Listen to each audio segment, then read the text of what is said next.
digambarkan rambutnya Nabi seperti apa, bagaimana Rasulullah kemudian menyemir rambutnya, kemudian celak matanya Kanjeng Nabi itu kayak apa. Tetapi tidak hanya sekedar kemudian cincinnya Nabi, sandalnya Nabi, tapi juga kita dalam buku ini bisa kemudian memahami riwayat atau cerita tentang bagaimana Rasulullah kemudian ketika beribadah.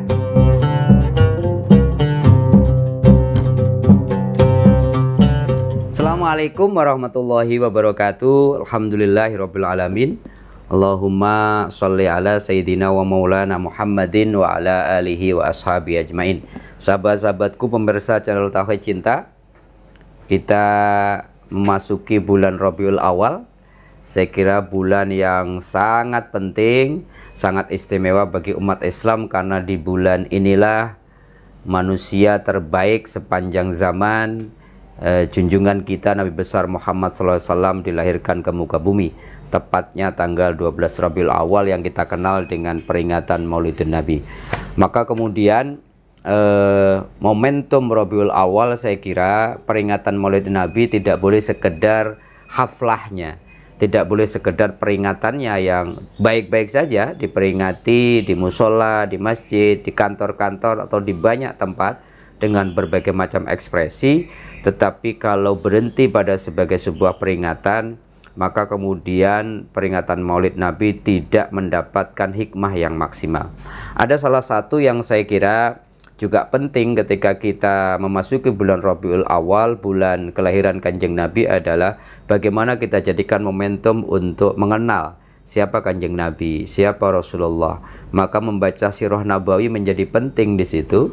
Dan saya kira tidak punya alasan kita untuk tidak mengenal Kanjeng Nabi, karena begitu banyak sirah Nabawi, begitu banyak sejarah hidup Rasulullah itu ditulis oleh banyak tokoh, oleh banyak ulama yang memberikan gambaran kepada kita betapa luar biasanya Kanjeng Nabi itu, kemudian bagaimana akhlaknya, bagaimana karakternya, bagaimana ibadahnya, dan sampai kadang-kadang kemudian digambarkan secara luar biasa sampai wafatnya Kanjeng Nabi. Pada kesempatan kali ini saya ingin mengenalkan salah satu buku yang saya kira banyak ulama mengatakan buku ini tidak saja penting, tapi buku ini biasanya gini teman-teman, biasanya buku-buku sirah Nabawi itu jarang menuliskan ciri-ciri yang bersifat fisik tentang Rasulullah. Tetapi buku ini lengkap sekali. Buku yang terdiri dari 56 bab ini menggambarkan bahkan dari sisi fisik Kanjeng Nabi. Buku itu ditulis oleh Abi Isa Muhammad Ibnu Isa At-Tirmidzi, menulis buku tentang Syama'il Nabi, atau kita kenal dengan Syama'il Muhammadiyah. Jadi bagaimana kemudian digambarkan lewat 56 bab ini. Kalau kita baca di buku itu, maka kemudian mulai dari postur tubuh Rasulullah, digambarkan bagaimana Nabi gitu ya, badannya seperti apa, bahkan kemudian digambarkan rambutnya Nabi seperti apa, bagaimana Rasulullah kemudian menyemir rambutnya, kemudian celak matanya Kanjeng Nabi itu kayak apa. Tetapi tidak hanya sekedar kemudian cincinnya Nabi, sandalnya Nabi, tapi juga kita dalam buku ini bisa kemudian memahami riwayat atau cerita tentang bagaimana Rasulullah kemudian ketika beribadah, kemudian berakhlak, ada adab makan di situ, bagaimana Rasulullah ketika berdoa, bagaimana kemudian Rasulullah kemudian gaya bicaranya ya. Bahkan di sini disebutkan Rasulullah itu ternyata juga kadang-kadang bercanda dengan keluarganya, dengan para sahabatnya.